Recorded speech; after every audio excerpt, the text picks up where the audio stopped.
Assalamualaikum warahmatullahi wabarakatuh. Selamat pagi Bapak dan Ibu para pustakawan hebat dan luar biasa di seluruh Indonesia. Selamat datang kami ucapkan di webinar series yang ke-10 Pusat Kajian Manajemen Informasi, Preservasi, dan Dokumentasi.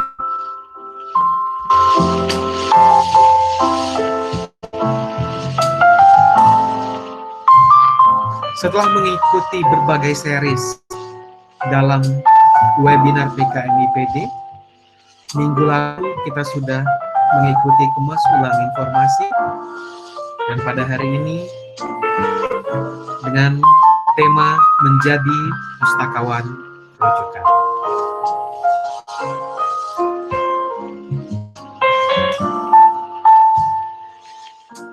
Bapak dan Ibu, selama webinar berlangsung, kami harapkan seluruh peserta untuk tetap memposisikan mikrofon dalam keadaan mute. Forum chat dapat digunakan sebagai wadah untuk menyampaikan pertanyaan. Panitia sudah merekod secara otomatis daftar hadir Bapak Ibu yang ada di dalam ruangan ini. Atas nama Direktur Pusat Kajian Manajemen Informasi, Preservasi dan Dokumentasi, Bapak Dr. Arwen Ria, MSI, kami mengucapkan terima kasih atas partisipasi para pustakawan-pustakaan hebat di seluruh Indonesia yang telah meluangkan waktu untuk terus mengembangkan profesi kepustakawanan. Dan di tengah pandemi ini kita bertemu di dalam ruang virtual. Bapak dan Ibu, materi sudah dapat di-download di link berikut. Kami akan kirimkan pada fasilitas chat.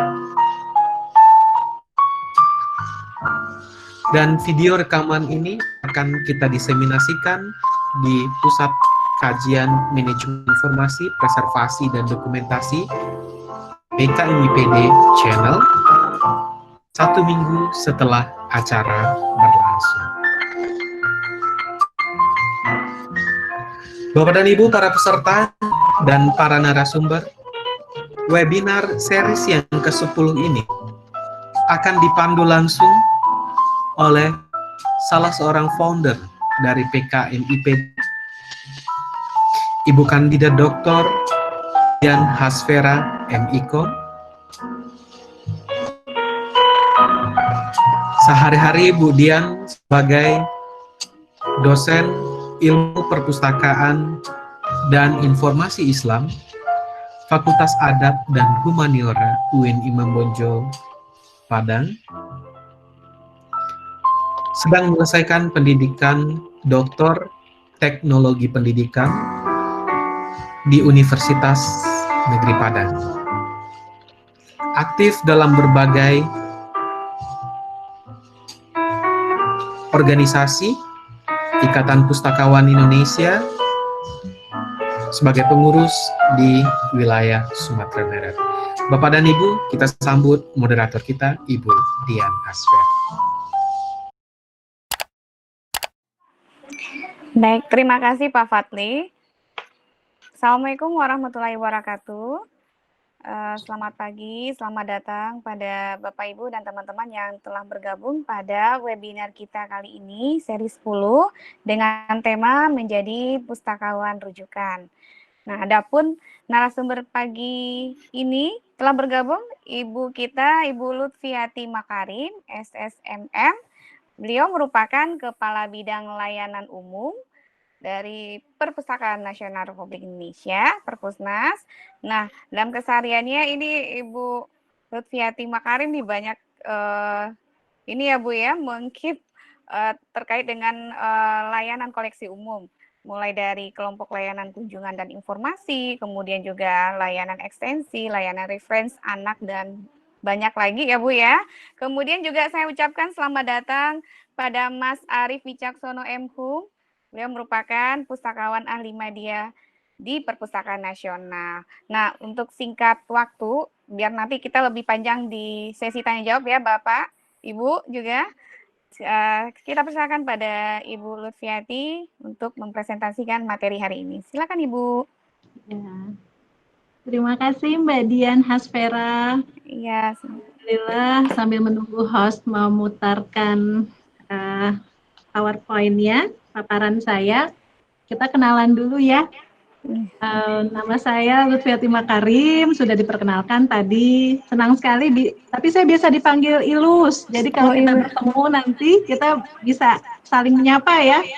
Iya. Bisa menyapa saya dengan maaf, dengan Ilus gitu ya. Jadi lucu juga, mohon Pak Fadli bisa di PowerPoint-nya bisa ditampilkan. Iya. Nah, Bapak dan Ibu sekalian yang saya hormati dan saya banggakan, pustakawan hebat dari seluruh Indonesia.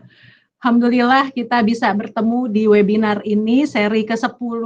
Tentunya Bapak dan Ibu sudah mendapatkan banyak sekali pengetahuan yang implementatif, sehingga kegiatan kita bermanfaat untuk menambah kebaikan layanan kita semakin baik dari hari ke hari. Nah, tema kali ini saya tambahkan nih yang dari Pak Arwen. Tema awalnya menjadi pustakawan rujukan. Lalu karena kita butuh yang kontekstual, maka saya tambahkan di era disrupsi dan new normal. Sehingga diharapkan nanti bisa banyak ada diskusi untuk memperdalam pemahaman dan penguasaan kita terhadap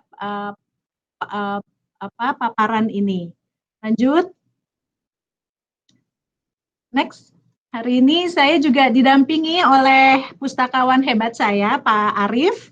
Beliau adalah Kapoksi atau Ketua Kelompok Pelayanan Reference di Perpustakaan Nasional RI. Nah, Bapak dan Ibu, kita mulai ya slide pertama. Kita sama-sama tahu bahwa kita sekarang ini berada di era pandemi COVID yang kita tidak pernah tahu sampai kapan dia akan selesai.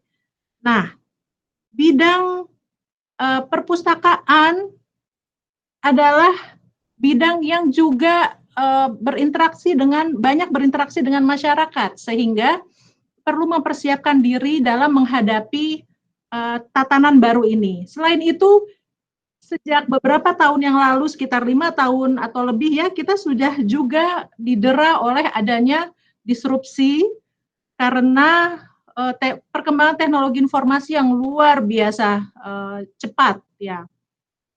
Sehingga kita perlu memahami di mana posisi kita sekarang. Di mana posisi kita sekarang. Next, lanjut.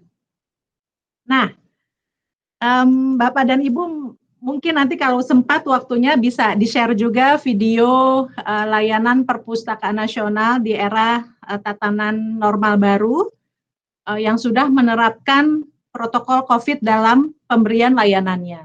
Nah, sesuai dengan aturan Menteri Kesehatan dan juga pemerintah daerah DKI Jakarta yang menerapkan PSBB, maka batas orang yang masuk ke gedung itu dibatasi 50% dari kapasitas, sehingga Perpustakaan Nasional memutuskan untuk membuka 1.000 orang pemustaka untuk masuk ke Perpusnas dengan asumsi bahwa setiap harinya sebelum pandemi COVID, Perpustakaan Nasional didatangi atau dikunjungi oleh 2.000 sampai 3.000 orang.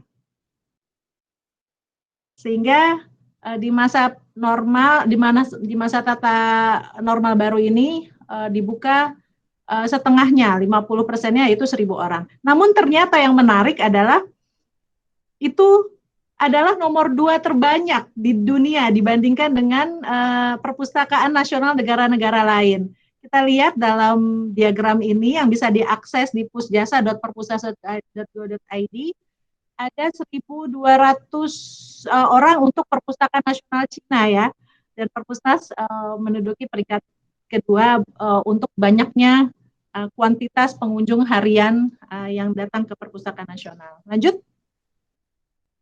Nah, Bapak dan Ibu, seperti saya sampaikan tadi, kita berada dalam era di mana teknologi sangat berkembang dengan sangat cepat, pengetahuan berkembang sangat cepat, dan itu adalah core bisnis kita, mengelola informasi dan mengelola pengetahuan, sehingga kita perlu mengetahui posisi kita sekarang. Bagaimana kondisi perpustakaan kita sekarang? Apakah tradisional, ataukah sudah terkoneksi dengan masyarakat, artinya sesuai keinginan masyarakat, sudah menerapkan TIK dan seterusnya, dan bagaimana untuk kedepannya, bentuknya seperti apa sih gitu ya. Lanjut. Next. Nah, di masa pandemi ini, sebagaimana kita sekarang pun bertemu secara virtual, maka salah satu strategi yang perlu dipersiapkan oleh pustakawan untuk pemberian layanan perpustakaannya adalah layanan secara online. Layanan secara online membutuhkan persiapan-persiapan di belakangnya atau sebelumnya, mulai dari penyiapan koleksi digitalnya, mulai dari SDM-nya, dan seterusnya. Sehingga memerlukan manajemen yang berbeda, yang unusual, yang tidak sama dengan pengelolaan perpustakaan sebelum-sebelumnya. Next, lanjut. Nah, itulah yang dinamakan agile management, Bapak dan Ibu, di mana perpustakaan harus mampu dengan cepat mengelola semua perubahan-perubahan, sehingga core bisnisnya atau tupoksi utamanya tetap berlangsung dengan baik, tidak jadi berhenti gitu ya, karena tidak ada pemustaka yang mengakses atau koleksi tidak memadai untuk bisa diakses secara online dan seterusnya. Apa saja ciri dari agile management ini? Yang pertama adalah, dan di sini peran pustakawan sangat kuat. Pertama adalah mandiri dan berkomunikasi. Nah, di sini pustakawan, Bapak dan Ibu, dalam pemberian layanan secara online akan sangat dituntut untuk memiliki kemampuan, mulai dari kemas ulang informasi, kemarin katanya yang seri 9 sudah membahas tentang kemas ulang informasi ya, dan terutama kemas ulang informasi secara digital. Di mana pustakawan tiba-tiba harus bisa bikin video tentang konten dari isi koleksi kita atau layanan yang kita berikan dan seterusnya. Bisa dilihat di YouTube Bapak dan Ibu, konten dari pustakawan Perpusnas sudah banyak sekali beredar, baik itu di YouTube maupun di medsos official Perpusnas, di IG, Instagram, di Facebook, di Twitter, dan seterusnya.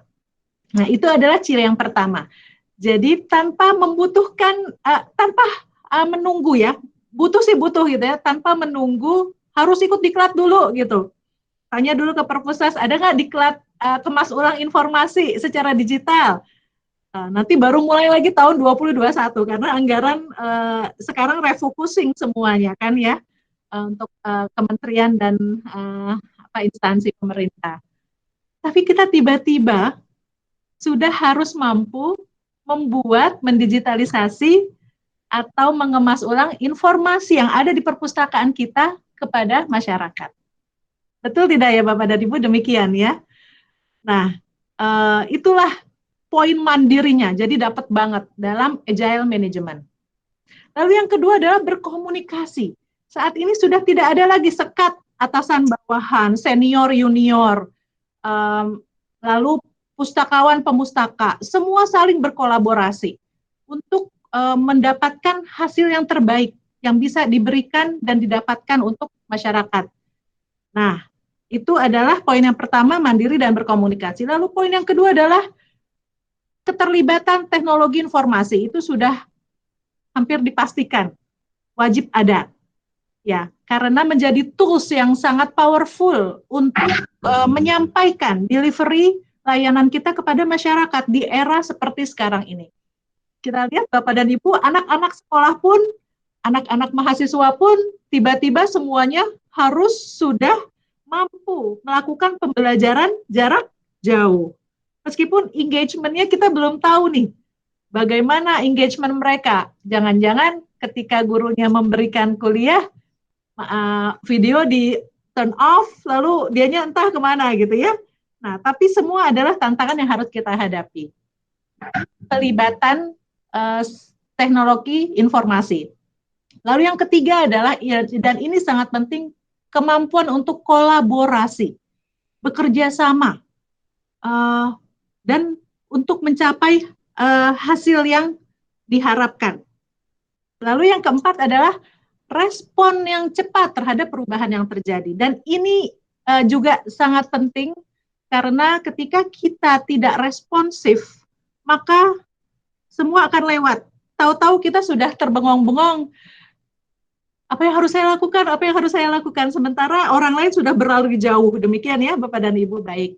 Nah, satu hal lagi yang juga perlu Bapak Ibu ingat adalah bahwa perpustakaan dan pustakawan tidak lagi berkonsentrasi saja pada bagaimana masyarakat membaca buku yang ada di perpustakaan, tetapi juga harus sampai mampu memberikan dampak kepada masyarakat. Nah, itulah disinilah jelas sekali strategi Perpustakaan Nasional sebagai instansi pembina perpustakaan di Indonesia untuk mendorong adanya transformasi layanan perpustakaan berbasis inklusi sosial, agar ada masyarakat yang mendapatkan manfaat secara real dari aktivitas dia di perpustakaan. Sehingga aktivitas di perpustakaan di masa sekarang ini tidak hanya sekedar membaca, bukan sekedar ya, tapi juga ditambah dengan menjadi pusat beraktivitas, pusat berkegiatan oleh masyarakat, bagi masyarakat.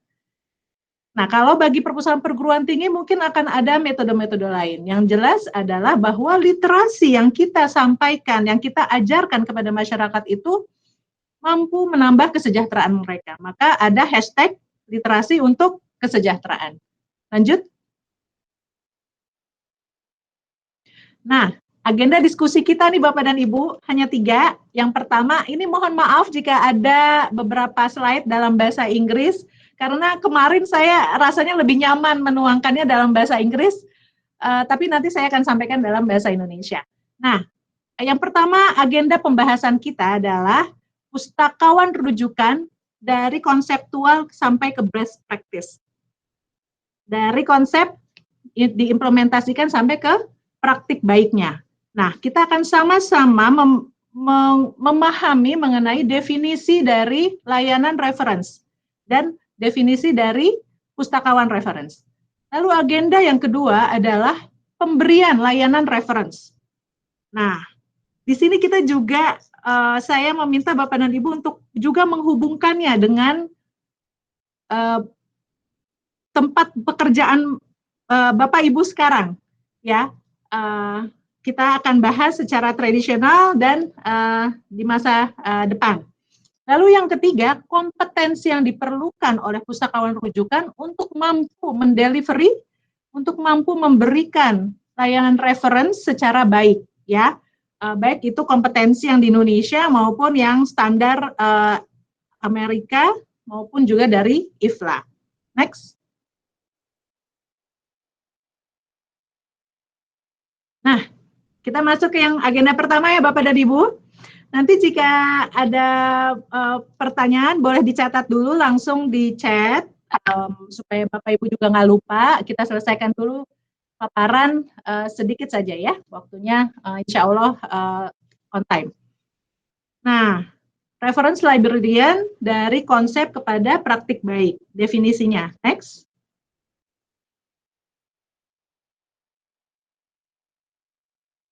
Lanjut, Pak Fadli. Nah, ini adalah definisi dari pakar. Ranganathan mungkin udah seabad yang lalu ya, sehingga definisinya adalah layanan reference adalah atau layanan rujukan adalah proses kontak langsung antara pembaca atau pemustaka dengan pustakawan dalam memanfaatkan dokumen, dalam memanfaatkan koleksi dalam secara personal, secara langsung gitu ya. Nah, jadi dari penjelasan ini, dari definisi ini, layanan reference adalah bantuan dalam memanfaatkan sumber-sumber informasi di perpustakaan. Oke? Lalu definisi yang kedua dari A.B. Kruger adalah lebih luas lagi.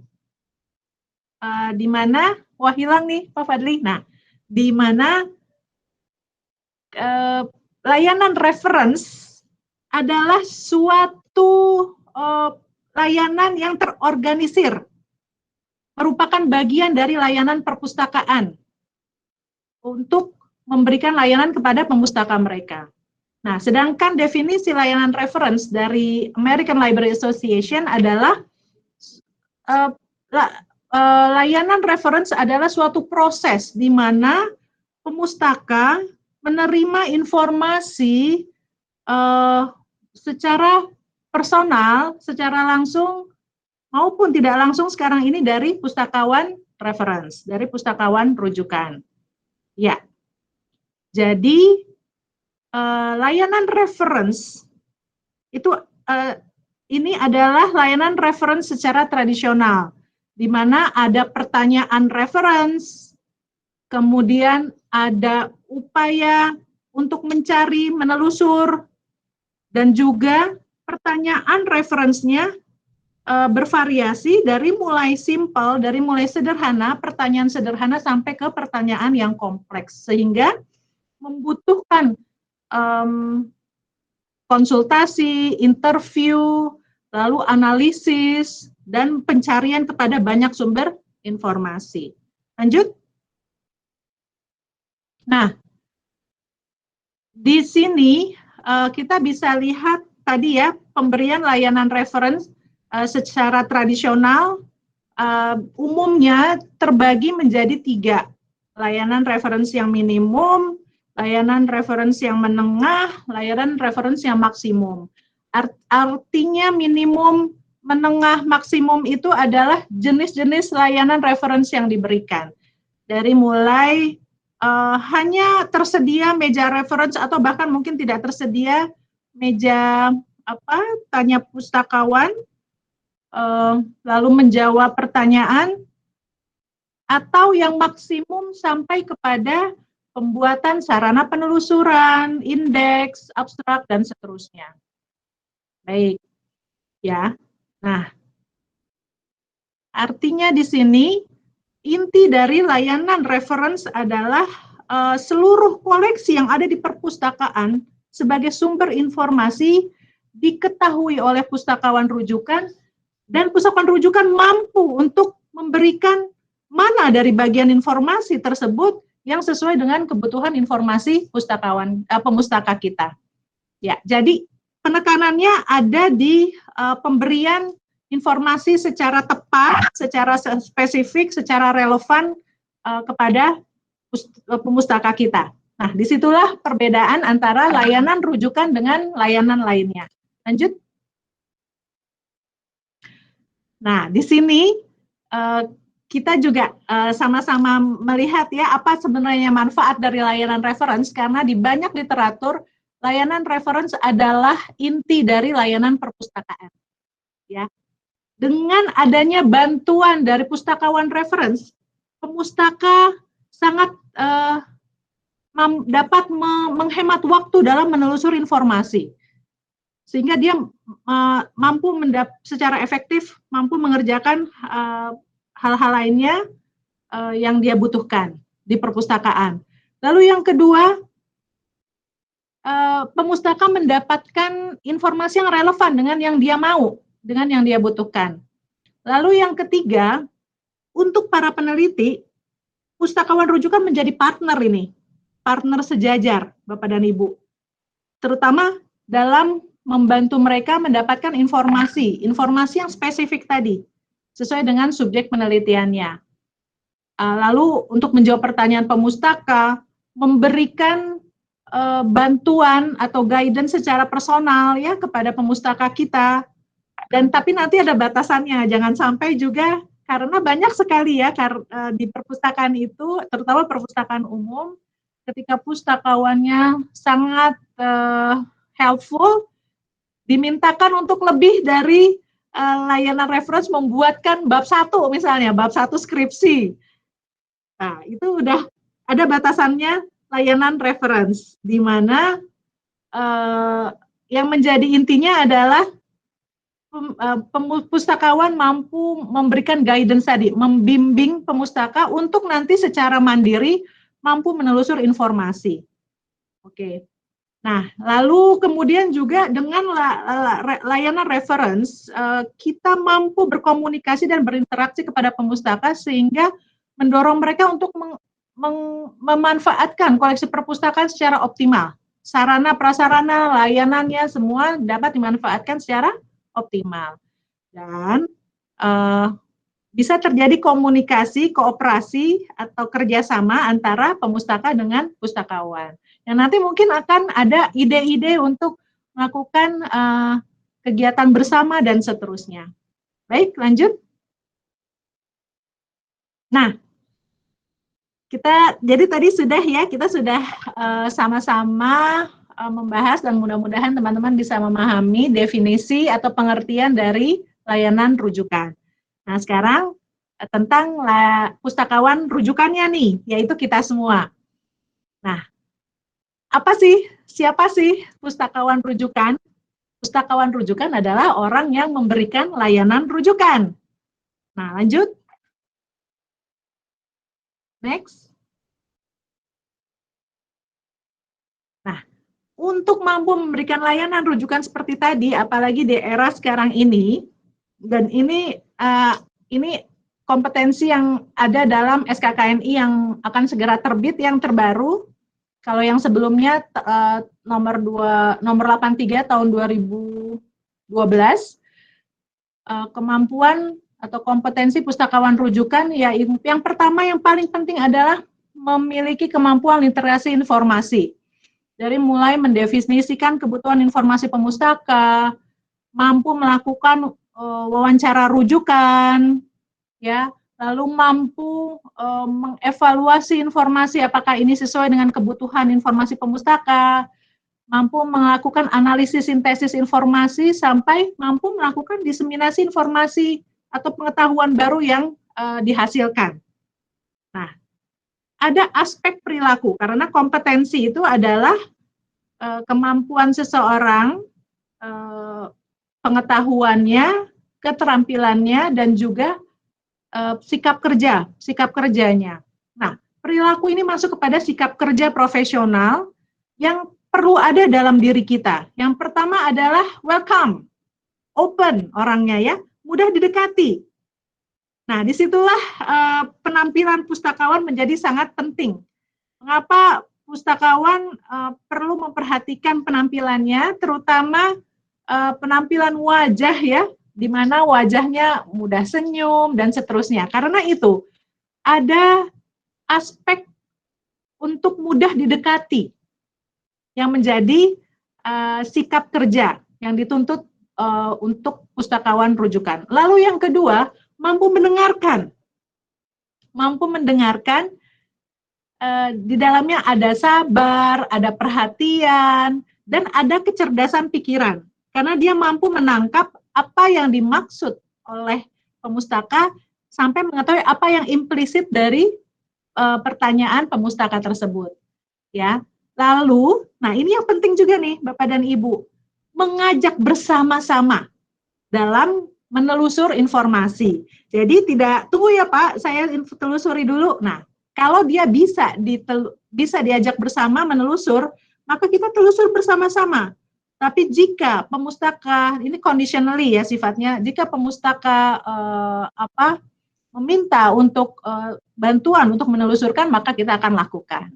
Nah, itu Bapak dan Ibu sendiri yang bisa melihat karena Bapak Ibu sendiri yang menjalaninya. Oke, lalu yang juga penting adalah menindaklanjuti jawaban yang diberikan. Kita sudah memberikan jawaban, dan apakah jawaban yang kita berikan itu sesuai dengan kebutuhan informasi dia. Jadi ada istilahnya ada proses memastikan ya jawaban yang kita berikan itu sesuai dengan informasi kebutuhan informasi dia. Nah, disitulah. Jadi seluruhnya adalah proses komunikasi Bapak dan Ibu. Komunikasi dua arah. Ya, baik, lanjut. Next. Nah, kita lihat dulu untuk pertanyaan reference yang spesifik ya. Tadi Bapak dan Ibu bisa lihatlah masih kompetensi pustakawan. Yang paling penting itu adalah juga selain yang tadi sudah saya sampaikan, well qualified, artinya pemustaka merasa yakin dengan kita sebagai pustakawan rujukan bahwa kita mengerti apa yang mereka maksud dan kita memahami apa yang mereka maksud. Oke, sehingga untuk bisa demikian maka kita haruslah orang yang senang belajar, senang untuk mengupdate pengetahuan kita, karena mau tidak mau pustakawan reference harus mengupdate pengetahuan dan juga mengupdate keterampilan kita, terutama kemampuan menelusur informasi melalui teknologi informasi. Oke, lanjut. Nah, ini untuk quick reference ya Bapak dan Ibu bisa baca, dan kompetensi ini yang ada dalam SKKNI, di mana Bapak dan Ibu ketika akan melakukan layanan reference harus mempersiapkan terlebih dahulu segala sesuatunya. Ya, lalu kemudian bisa memahami kegiatan-kegiatan di instansi kita, karena pertanyaan tuh bisa beragam banget, memiliki pengetahuan yang luas dan terkini, sampai sumber-sumber informasi yang terbaru nih. Nah, jadi bisa bayangkan kalau Bapak dan Ibu sendirian di perpustakaan Bapak dan Ibu lumayan juga ya, dari A to Z gitu ya, dari hulu sampai hilir di handle semua gitu. Maka berbahagialah menjadi pustakawan karena menjadi orang terkini gitu ya, bukan orang jadul gitu ya. Orang yang selalu update dengan situasi-situasi, pengetahuan, dan mampu berkomunikasi gitu. Jadi orang yang enak diajak ngobrol. Lanjut. Nah, ini masih kompetensi yang dibutuhkan untuk layanan referensi cepat. Saya gunakan istilah layanan referensi cepat karena masih ada dalam juknis kegiatannya. Ya, lanjut. Nah, ini untuk layanan reference mendalam atau research reference questions ya.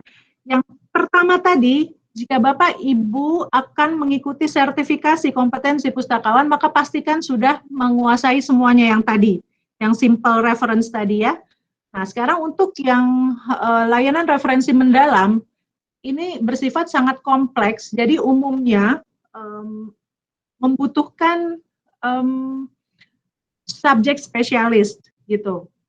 Namun jika kita bukan subjek spesialis di bidang tersebut atau di subjek tersebut, kita dapat terus mengumpulkan ya subjek-subjek di dalam subjek tertentu, sehingga kita pun akhirnya memahami apa saja tren penelitian di sekarang ini, lalu apa saja sumber-sumber reference terkini yang banyak dibutuhkan oleh peneliti, sehingga kita akhirnya benar-benar bisa memenuhi kebutuhan informasinya peneliti.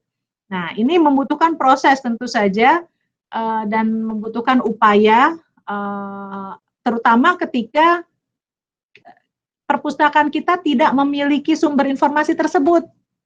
Jadi kita juga perlu tahu perpustakaan mana saja nih yang bisa kita akses, yang punya sumber informasi ini yang bisa kita akses. Nah, di situ bisa mulai menjalin komunikasi dengan pustakawan di sana dan seterusnya ya. Baik, lanjut dulu. Nah, jadi Bapak dan Ibu menjadi pustakawan rujukan tentu saja membutuhkan basic knowledge, membutuhkan pengetahuan dasar yang biasanya diperoleh dari pendidikan formal maupun informal, artinya dalam bentuk diklat-diklat dan juga seminar-seminar, sehingga Bapak dan Ibu punya kemampuan dasar yang akan terus dapat dikembangkan bagaimanapun situasi kondisi keadaannya sekarang ini. Ya, mau disrupsi, mau nanti entah apa lagi 10 tahun ke depan, mau bagaimana pustakawan kita, kalau sekarang pustakawan kita milenial, nanti mungkin yang milenial udah dewasa, entah apa lagi gitu ya, kita masih diberi usia oleh Allah Subhanahu wa Ta'ala. Ya, jadi Bapak dan Ibu jangan bosan-bosan untuk terus belajar sebagai pustakawan rujukan, karena disitulah kekuatan Bapak dan Ibu ketika memberikan layanan perpustakaan. Next, dan satu lagi nih, tunggu, satu lagi, balik lagi boleh sedikit. Nah, yang paling powerful lagi Bapak dan Ibu adalah kekuatan internal dari dalam kita, yaitu dari dalam hati.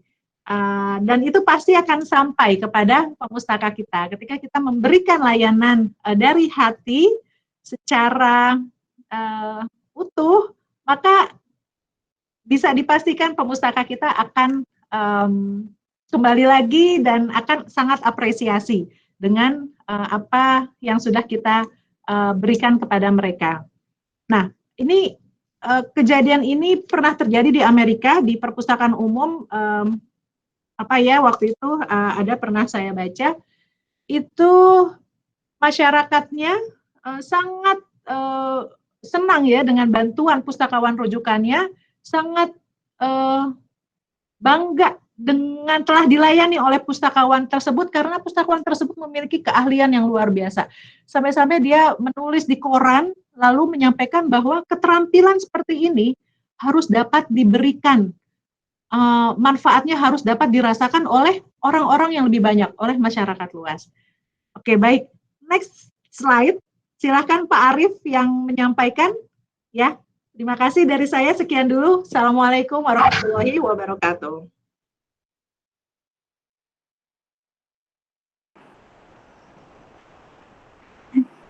Oke, silakan Mas Arief lanjut. Iya, Bu Dian. Iya. Suara saya kedengeran? Oh, sangat jelas, Mas. Sangat jelas ya. Iya, bismillahirrahmanirrahim. Assalamualaikum warahmatullahi wabarakatuh.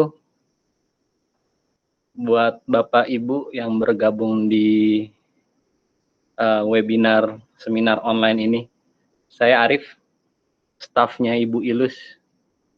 Ibu Ilus juga senior saya, jadi saya banyak berguru kepada beliau.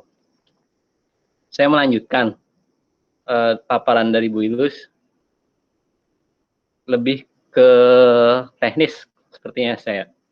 Prinsipnya, kalau di kepala saya itu layanan referensi itu orang lebih kenal dengan misalnya tanya pustakawan. Jadi layanan referensi itu bisa dikatakan tanya pustakawan ya.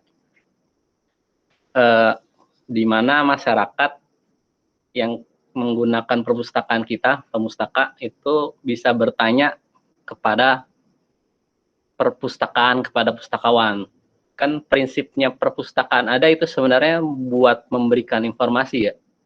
Kenapa ada koleksi? Supaya pertanyaan yang timbul di benak masyarakat pengguna kita, pemustaka, itu bisa terjawab lewat koleksi yang ada.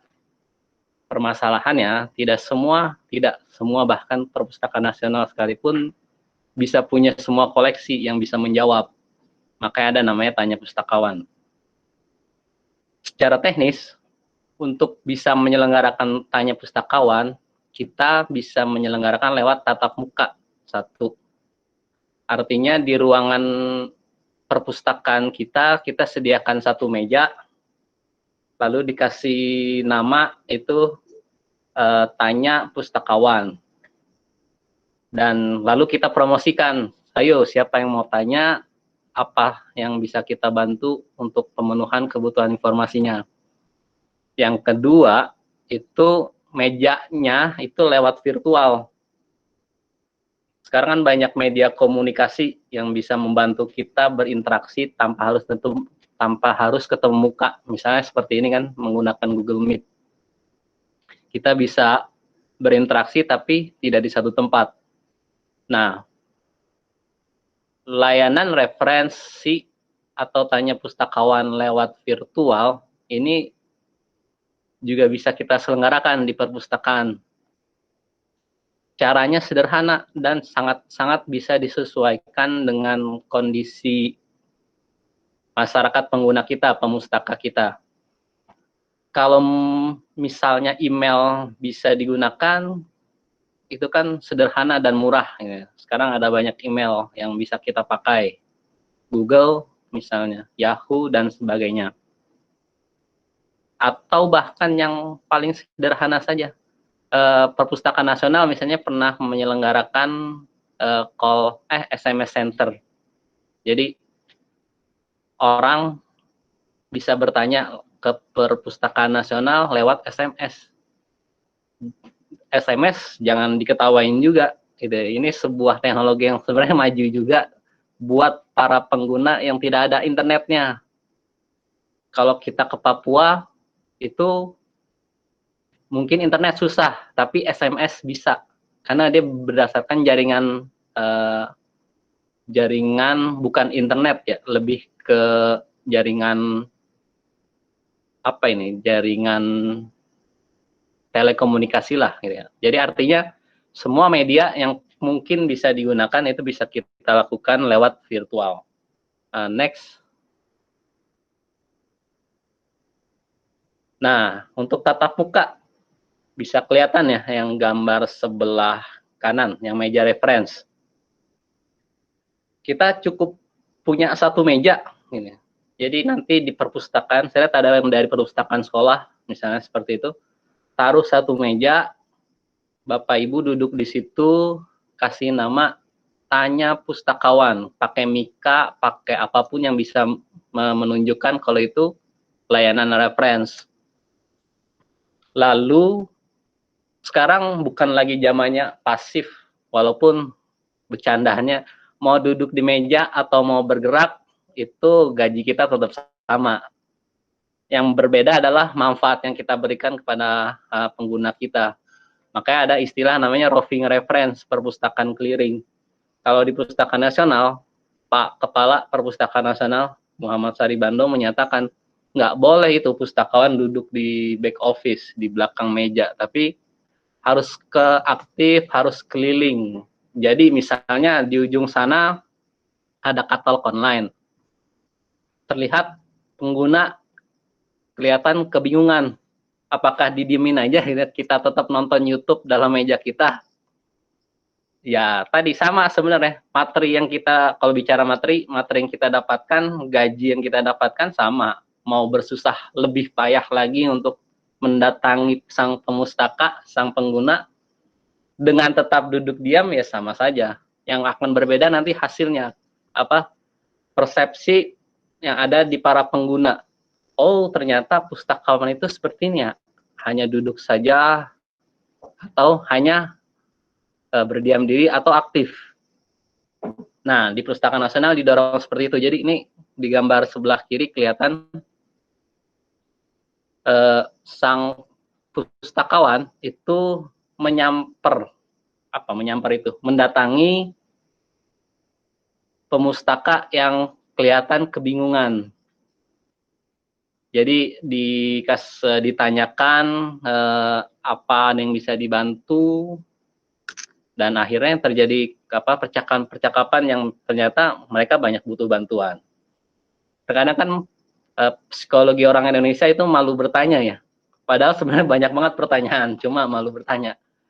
Malu bertanya bisa jadi karena takut dianggap bodoh gitu kan. Kok pertanyaan ini ditanyakan gitu ya. Takut muncul pertanyaan. Saya secara pribadi kadang-kadang mau nanya pun malu. Ini pertanyaannya layak tidak ya gitu ya. Apakah nanti akan saya dianggap bodoh gitu, oleh yang saya tanyakan, itu pasti ada. Jadi bisa meja lalu keliling. Next. Oh, sudah sampai ini ya. Jadi kalau tadi Ibu Ilus memberikan tipe layanan reference, kalau saya coba cari gampangnya saja, lebih teknis. Orang akan datang ke kita bertanya, satu mungkin lewat tentang buku. Saya mahasiswa mau cari buku tentang penggelapan premi asuransi. Nah, kira-kira gimana jawabannya? Atau saya butuh buku tentang evaluasi program dan student exchange. Nah, loh, ada nggak sih buku kita yang bisa menjawab itu?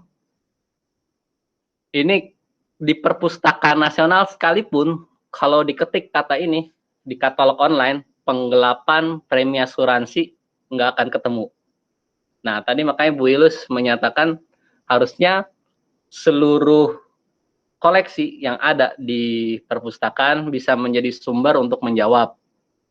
Lalu, jangan lupa prinsip yang tadi, kalau kita tidak bisa punya semuanya, tapi sekarang ada dunia internet, sangat dimungkinkan kita mencari sumber-sumber di luar yang telah kita miliki, perpustakaan miliki. Jadi gunakanlah internet. Ini contoh pertanyaannya asli dari pertanyaan masuk ke perpustakaan nasional lewat chat. Nah, kalau chat udah pasti kemungkinan besar orang tidak akan datang ke perpustakaan nasional yang ada di Jakarta.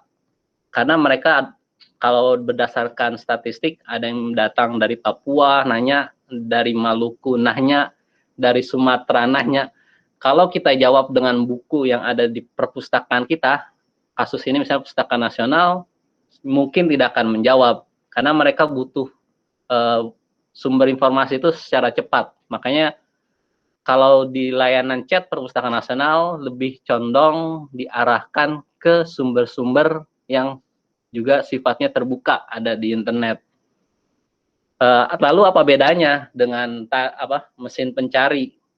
Tadi Ibu Ilus sudah menyatakan ini perbedaannya sangat-sangat jelas.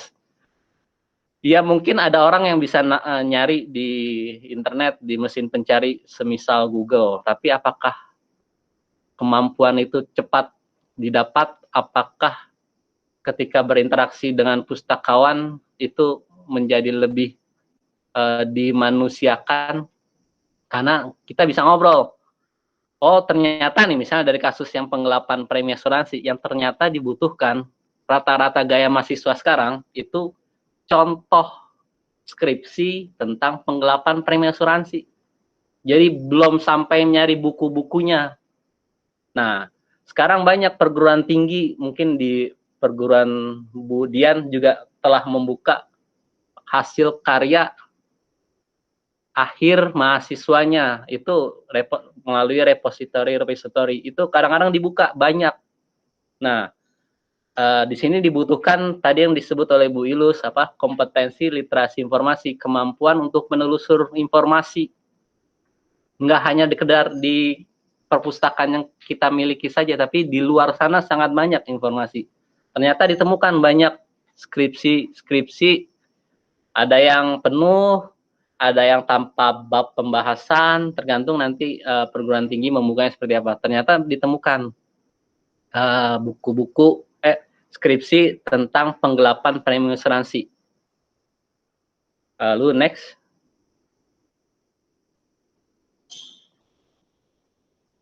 Next, Pak Fadli. Nah, ini contoh lain pertanyaan yang lebih real gitu.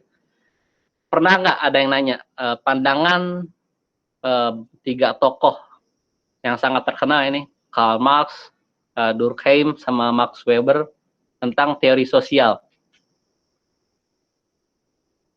Apakah saya yang sejatinya kuliah di Fakultas Ilmu Pengetahuan Budaya pun ini bingung ini tentang teori-teori sosial. Tapi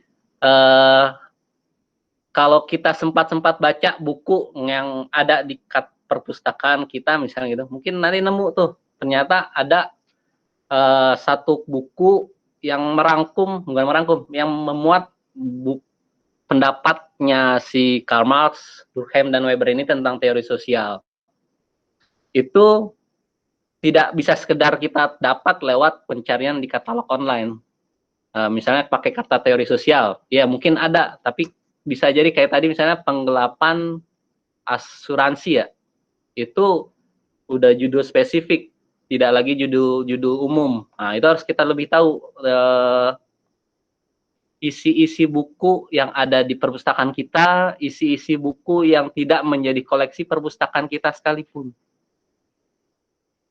Jadi kalau ini bisa dijawab dengan buku. Nah, yang agak berbeda ini kalau di Perpustakaan Nasional masuknya apakah ada jurnal nasional tentang persalinan sungsang? Ada yang dari kesehatan. Waduh, ini saya sendiri udah bingung nih, sungsang itu apa sih? Jadi persalinan yang tidak semestinya kali ya. Nah, itu bisa dicari-cari, lagi-lagi bersumber dari internet. Nah, kalau untuk jurnal, banyak ke pemustaka yang juga datang ke Perpustakaan Nasional. Pak, Bu, saya mau nyari tentang jurnal. Kalau saya selalu bilang, sekarang dunia sudah berubah untuk dunia jurnal nasional. Kalau dulu bicaranya masih oplah untuk penilaian ya. Jadi jurnal-jurnal ilmiah yang ada di Indonesia itu sifatnya tercetak kalau dulu. Kalau sekarang sudah sangat berubah.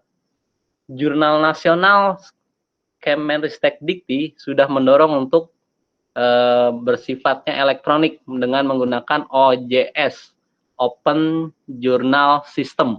Jadi semuanya bisa diakses lewat internet asal kita tahu cara mencarinya, asal kita tahu cara efektif untuk bisa mencarinya. Misalnya salah satu yang dikembangkan oleh Kemenristek adalah website garuda-ristek.go.id. Itu semua jurnal ada di situ. Walaupun nggak semua juga sih. Paling nggak itu salah satu informasi yang bisa kita cari tuh. Kalau nyarinya internasional, sudah jelas Perpustakaan Nasional, Pak Kepala kami selalu menyatakan sekian banyak, sekian miliar bahkan disebutnya. Itu jurnal-jurnal internasional yang bisa diakses lewat e-resources. Jadi Bapak Ibu yang membutuhkan jurnal internasional bisa akses e-resources.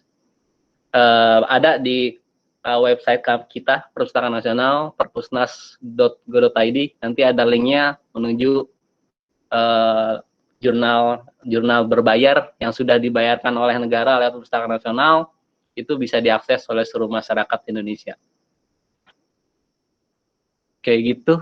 Lalu next. Nah, ini didapat dari pernyataannya si Bapak layanan reference Samuel Sweetgreen ya. Pustakawan seharusnya tidak membiarkan satu pun orang keluar dari gedung Perpustakaan Nasional, dari gedung perpustakaan, itu tidak terjawab pertanyaannya. Ini saya membayangkan ini, kalau ini semua terjadi, itu gimana pandangan masyarakat terhadap Perpustakaan Nasional, terhadap perpustakaan. Ini pun sudah kita alami, sudah kita dapatkan, misalnya lewat chat kita ya, lewat layanan reference Perpustakaan Nasional melalui chat, itu reaksinya bermacam-macam. Ada yang pakai menggunakan kata mantul gitu ya. Wah hebat gitu ya. Seperti mereka tidak bisa menemukan, tapi lewat layanan reference, lewat tanya pustakawannya perpustakaan, loh kok ketemu gitu ya. Sesuatu yang tidak dibayangkan menjadi ada gitu ya. Orang yang butuh informasi ketika dikasih informasi itu menjadi luar biasa. Kalau kita butuh makan, dikasih makan udah sangat berterima kasih kayak apa gitu. Ya Allah, terima kasih sekali gitu sudah memberi makan. Nah, termasuk nih para pencari-pencari informasi. Udah kebingungan segala macam gitu. Ternyata ketika mencoba berani bertanya kepada pustakawan reference, wah ternyata ada ya. Ini kayak guyuran air di tengah padang pasir. Itu sangat-sangat menjadi ungkapannya jadi sangat bermacam-macam. Buat kita pustakawan, pernyataan-pernyataan itu kelihatannya kecil, tapi itu sebagai pemuas dahaga kita juga yang telah memberikan layanan. Mantul gitu ya. Wah, terima kasih sekali. Pakai bahasa-bahasa seperti itu. Sepertinya itu sih yang bisa disampaikan. Kayaknya next selanjutnya udah beda ya. Masih ada lagi, ini masuk ke layanan reference virtual. tadi sudah disebutkan ada email bisa kita pakai, chat. Jangan sangka perpustakaan sekolah tidak bisa menyelenggarakan layanan reference ya. Pernah ada pustakawan sekolah yang bertanya kepada saya ketika awal-awalnya COVID misalnya gitu ya. Apa yang kita bisa lakukan buat sekolah? Saya cuma bisa bilang, promosi ke guru, promosi ke siswa. Apa yang bisa saya bantu untuk carikan untuk membantu Bapak Ibu bisa mengajar. Artinya mencari bahan ajar buat siswa. Apa yang bisa perpustakaan kasih informasi buat mereka bisa belajar. Karena tidak semua lagi-lagi ya bisa menggunakan yang namanya dunia internet. Ada yang berselancar tapi tidak dapat, ada yang berselancar tapi tiba-tiba lupa malah jadi belanja online misalnya gitu. Itu biasa. Nah, perpustakaan bisa hadir untuk itu, walaupun tidak berbentuk fisik. Ketika siswa ada di rumah, guru ada di sekolah, ngajarnya online masing-masing, itu perpustakaan bisa hadir. Perpustakaan sekolah bisa hadir, apalagi perpustakaan umum. Bisa next.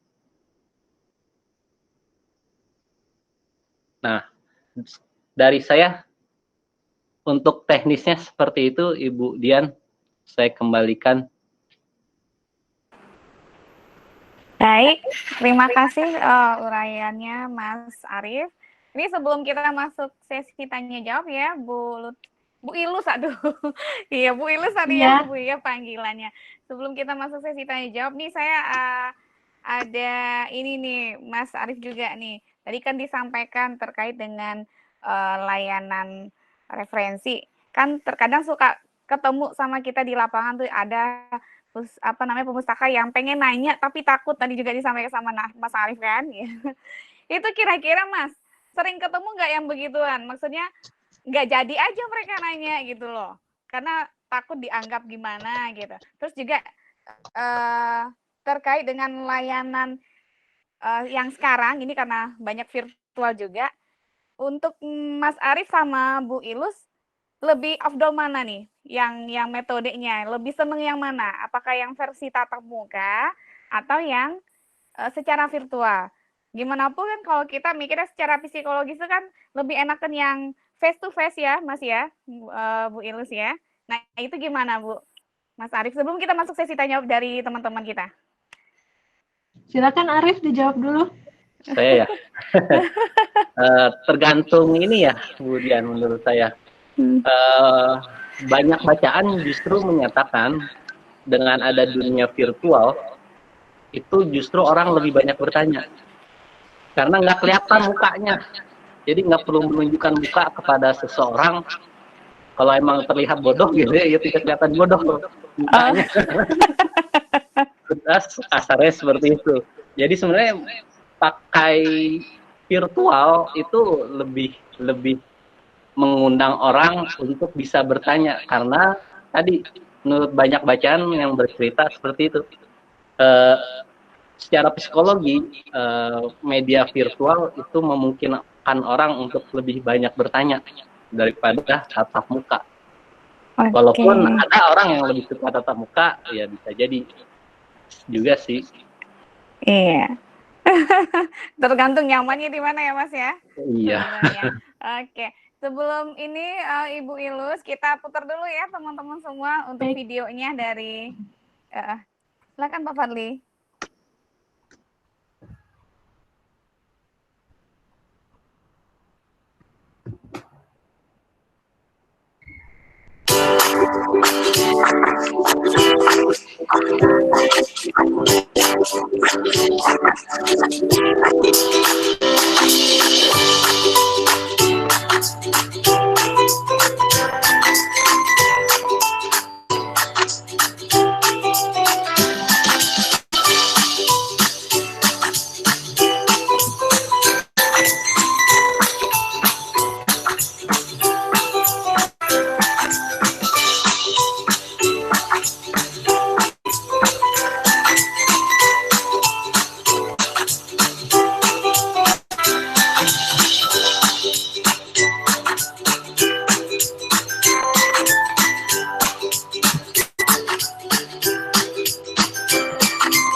Oke, itu video ini terkait layanan referensi ya, Bu Ilus.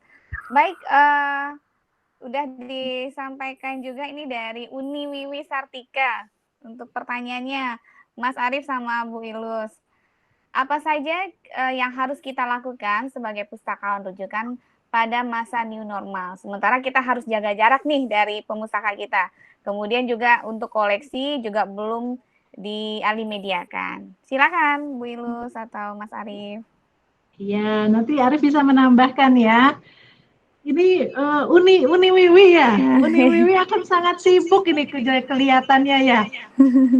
Pertama adalah ini jawaban secara umum ya, karena kita nggak tahu apakah di Uni Wiwi ada di perpustakaan umum atau perpustakaan sekolah dan seterusnya. Yang pertama adalah menjaga pencegahan penyebaran COVID di perpustakaan kita. Jangan sampai perpustakaan kita menjadi klaster baru penyebaran COVID. Seperti misalnya di pasar-pasar itu kan karena tidak adanya abai terhadap protokol penyebaran COVID menjadi klaster ya. Parah sekali pasar itu gitu. Nah, perpustakaan kita harus dilakukan pertama adalah menerapkan protokol pencegahan COVID. Nanti bisa dilihat dari Menkes, peraturan Menteri Kesehatan, nanti bisa saya share juga nomor sekiannya tentang protokol penyebaran COVID.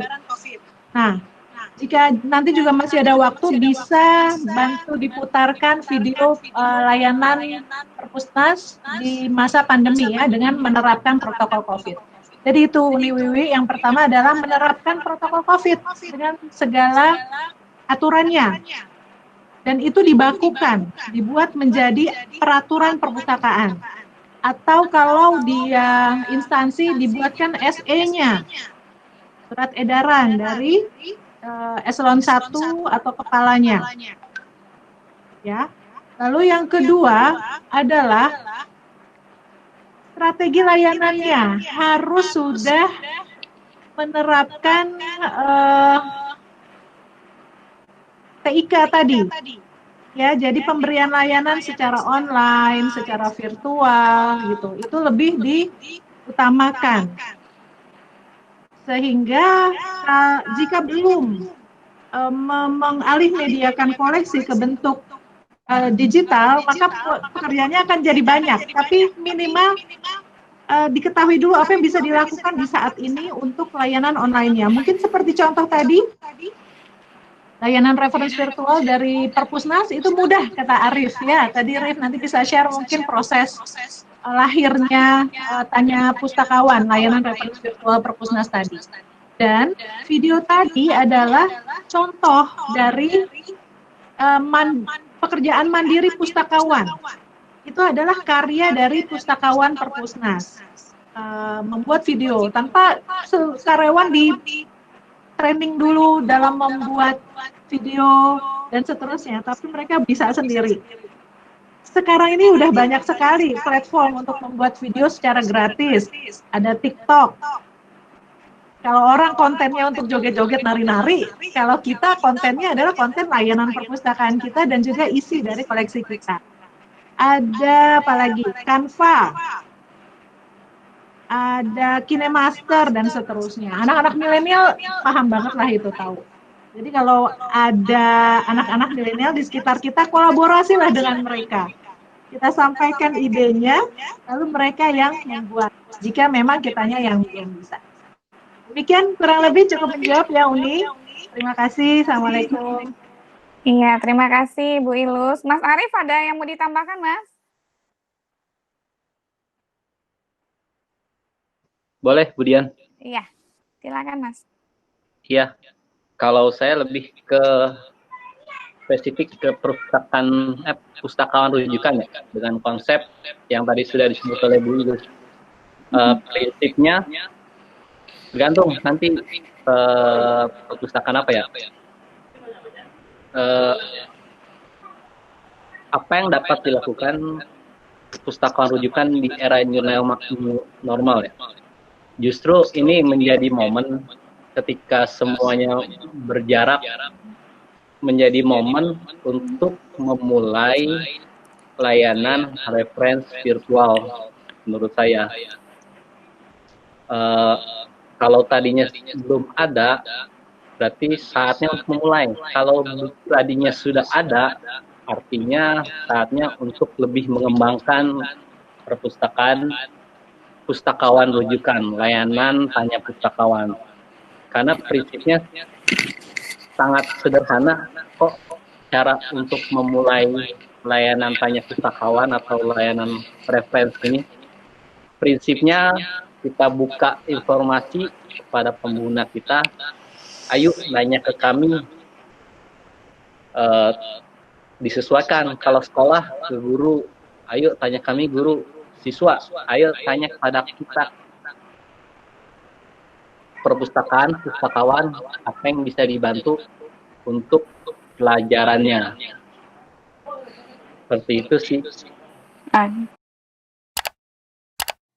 Terima kasih Mas Arief dan Bu Ilus, karena kita udah di penghujung acara ini, ya mungkin bisa saya simpulkan bahwa dalam kondisi saat ini strategi perpustakaan untuk menghadapi masa depan mau tidak mau itu kita harus menggunakan agile management. Tadi yang sudah disampaikan juga sama Bu Ilus bahwa agile management itu punya beberapa ciri-ciri. Yang pertama itu harus mandiri dan berkomunikasi, juga harus berusaha untuk pengembangan software ya, mau tidak mau melibatkan IT ya Ibu ya.